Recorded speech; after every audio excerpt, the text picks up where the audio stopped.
Hello again and welcome to another Warhammer 40k Imperial Guard video, and today guys we're going to be taking a look at my top 3 Imperial Guard books of all time. Now the reason I've chosen these books is they are just quite simply my favourite Warhammer 40k Imperial Guard books, and to be honest some of these are my favourite books of all time. They tend to be really well written, they tend to have a great storyline and compelling characters, they're not overly wanky, they're not full of bolter porn or anything like that, they're just all good solid stories focused around the true heroes of the Imperium, the Imperial Guard. Of course, these are just like my opinion, man. So if you've got other books that you think are better than these, or you've got your own favourite Imperial Guard books, let me know down in the comment section below. Of course, you might be stumbling across this video not being an Imperial Guard player. If you are, why aren't you collecting Imperial Guard? Of course, you absolute maniac. But even if that isn't the case, you definitely want to get down in that comment section and let me know what your favourite Warhammer 40k books are in general. It can be about anything. These are just my favourite ones, and they happen to be my favourite Imperial Guard ones as well. It's all subjective. It's all opinion. Let me know down in the comment section below.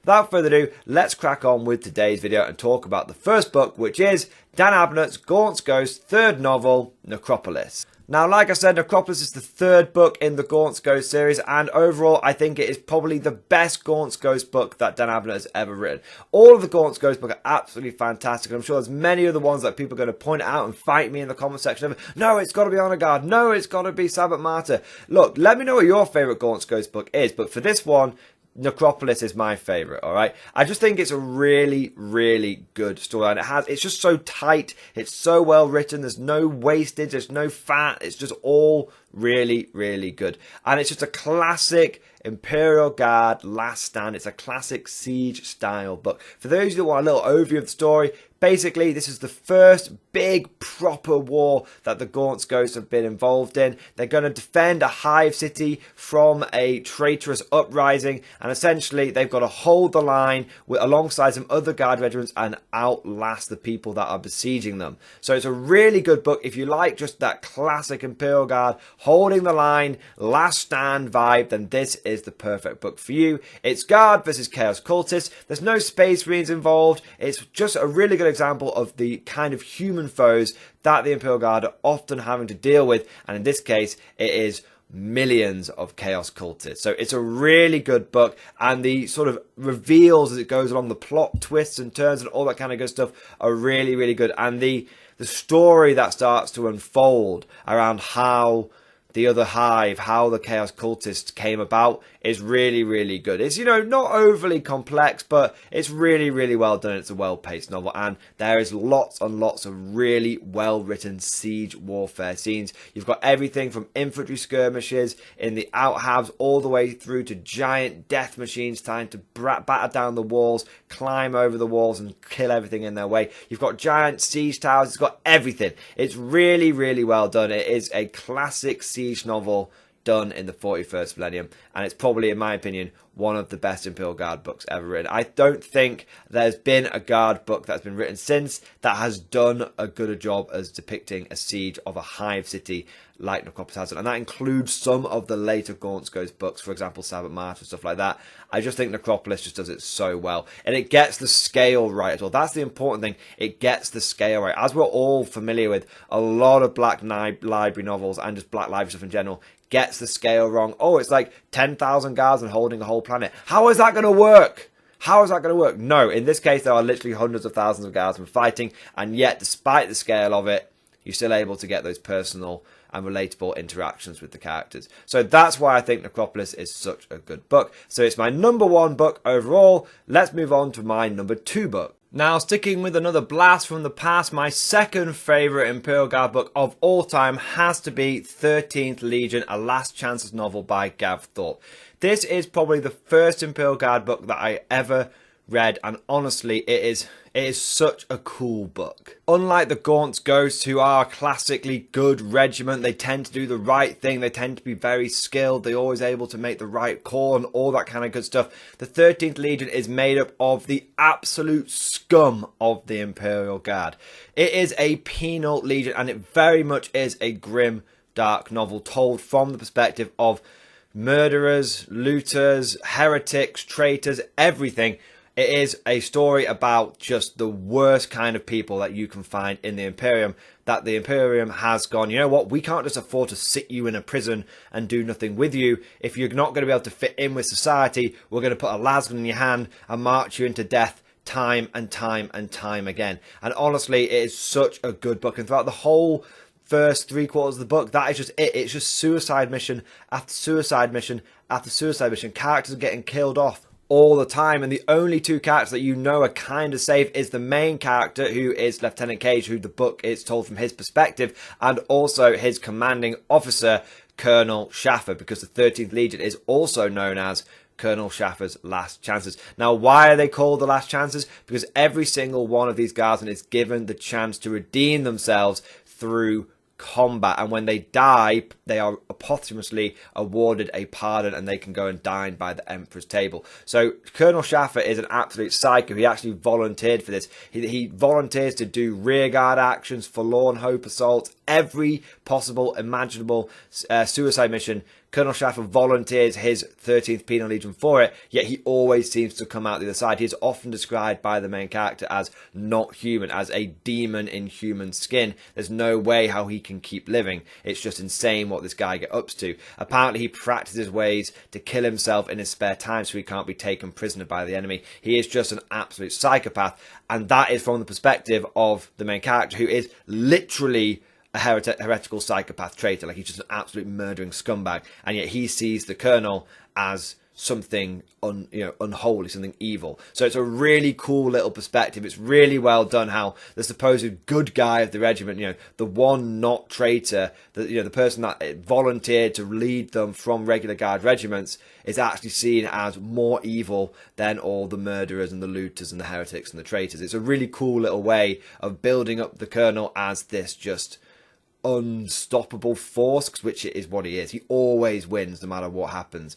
Now, it's a really good book, and at first it sounds and feels like a series of disconnected stories. It just feels like, oh, the Last Chances are going into another wacky suicide mission. But as the book goes on, there are hints of something bigger at large, and when you get to sort of the final chapters or final act of the book, it all comes together. There's all sorts of big reveals, and it's really, really well written. What I especially like about this book, apart from the characters, apart from the unique take, apart from it's not showing off any good guys, the main characters know that they're scumbags. It's not like they're under any delusions. What I really like about this is the creative freedom that Gav Thorpe clearly had when writing this book. There are stories based on death worlds where the planet itself is literally trying to kill them. They're on next scene, they're on an ice world. Next scene, they're on a moon world. There's just loads of cool, unique enemies that these guys face. Ones that have no name, haven't got an official race or tabletop presence or anything like that.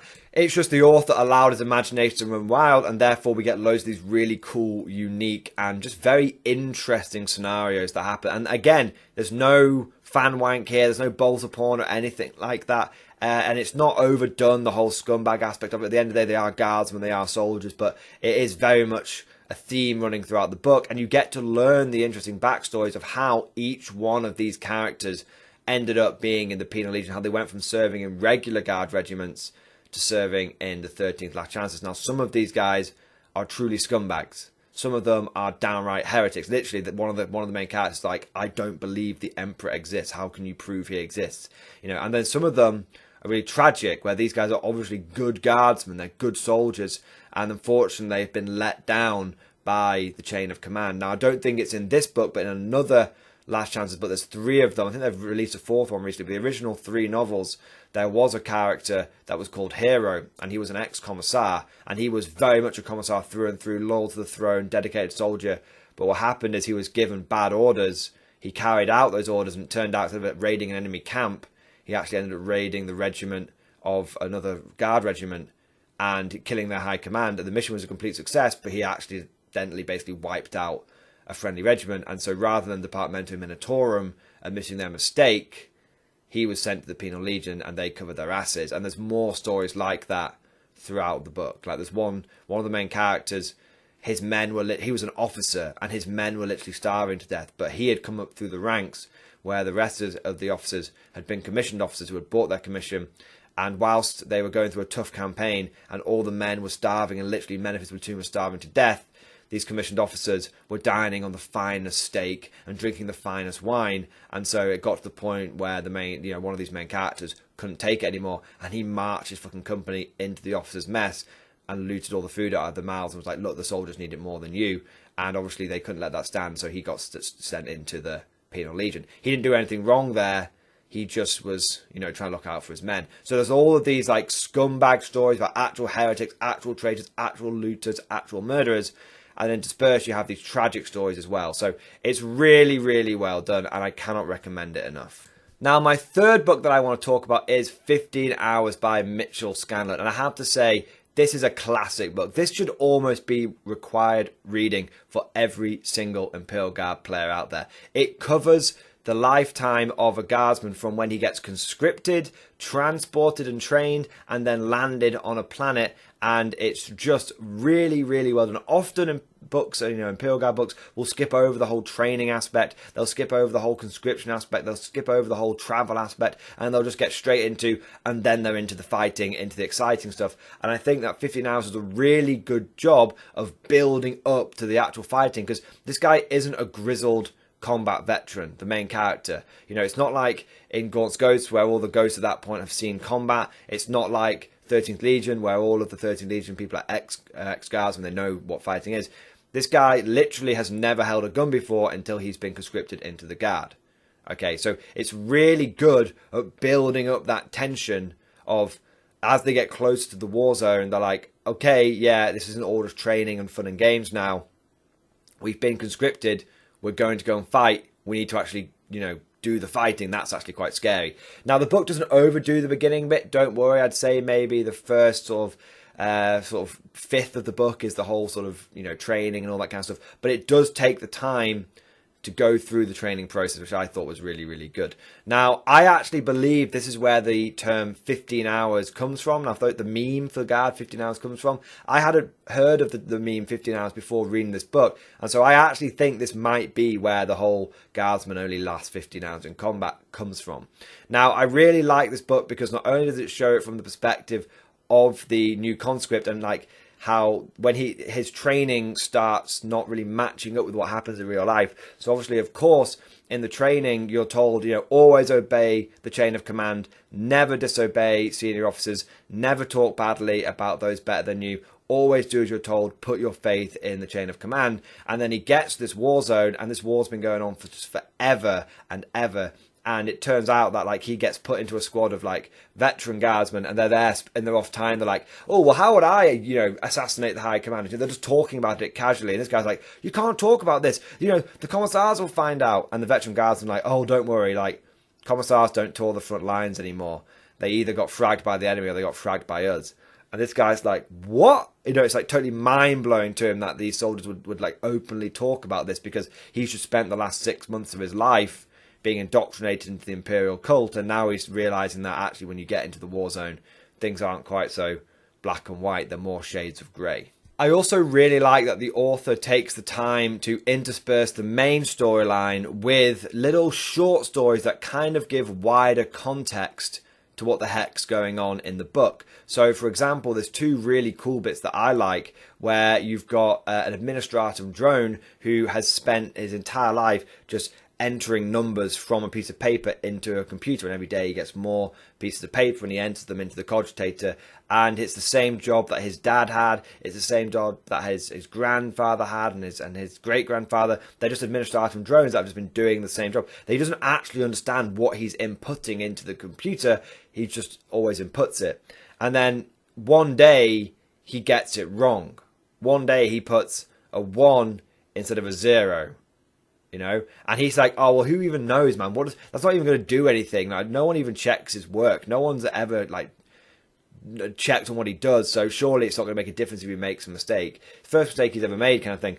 And then it turns out that the knock-on mistake is that, well, the main character gets posted to a war zone he maybe shouldn't have been posted to. It's really cool, and it shows how, like, a single 0 inputted into the cogitator incorrectly, a whole star sector away, a whole segmentum away, could have a massive impact of sending guardsmen where they shouldn't be sent. And it's just a really good example of how the mindless bureaucracy of the Administratum, actually, you don't think it has a big impact. You think people are just scribing away, but actually one little mistake can have a huge knock-on effect. Overall, I think 15 Hours is a really good book. Not only is it very well told, it's a very tight book. It's actually quite short, and that means that there's no fat on it whatsoever, and that makes for a very good story as we are taken from one scene to the next very naturally at a good pace, and the book has all of the bits that you want in a guard novel. It has got the training, it has got the camaraderie, it's got the world building, the characters that we can get invested in,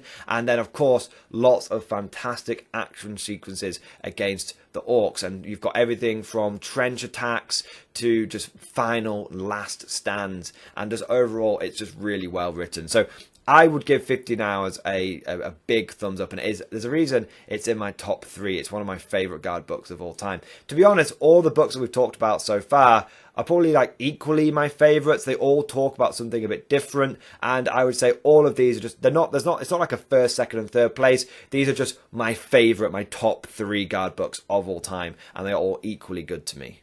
But that's all we've got time for today. Let me know what you think down in the comment section below, and what is your favourite Imperial Guard books. You doesn't have to be 3, you could have your top 10, it doesn't really matter. Just let me know down in the comment section below. And if you've really enjoyed today's video, then please consider giving it a like, and if you want to see more content like this, then please consider subscribing to the channel. If you really enjoyed today's content and you want to see more stuff like this, and you want to go the extra mile for supporting me, then please consider becoming a channel member or Patreon supporter. And I want to take a moment now to do a shout out to the latest channel members and Patreons. So a massive thank you to Benjamin Schwarz, The Warp Forge, Ramon Graf, Commissar Doge, Bill Tong Boob, Paddy Cover, Stefan W, John Kuro, Chris B, Gunnar NWP and Apathetic 11B for becoming channel members. Thank you guys for doing your part. And also a big thank you to the latest Patreon supporters. So 07 to Alex Hines, Kadia4, Dominic Griffin, Frost Den, James Cowell and Zed Sylvia 51. Thank you to all of the channel members and Patreon supporters. Your ongoing support is really, really appreciated. And last but certainly not least, I want to say a personal, heartfelt, proper thank you to all of my top tier Patreon supporters. These are the guys that have truly gone above and beyond the call of duty. They've gone the extra mile and a half when it comes to supporting this channel. So I want to say a massive thank you to Navy Veteran, Philip French, Ross Miller, Tekwal, Alex Dengal, John Stubbs, Nicholas Walsh, Swordfish Trombone, Diesel Fox, Tom Sutton, and of course, August Varney. Massive thank you to all of you guys. I really, honestly, your support is life-changing, and I know you guys know that because I say it every time, but I really do appreciate it, so thank you so much. I hope you've all enjoyed today's video. Thank you for watching, and as always, I'll see you guys next time.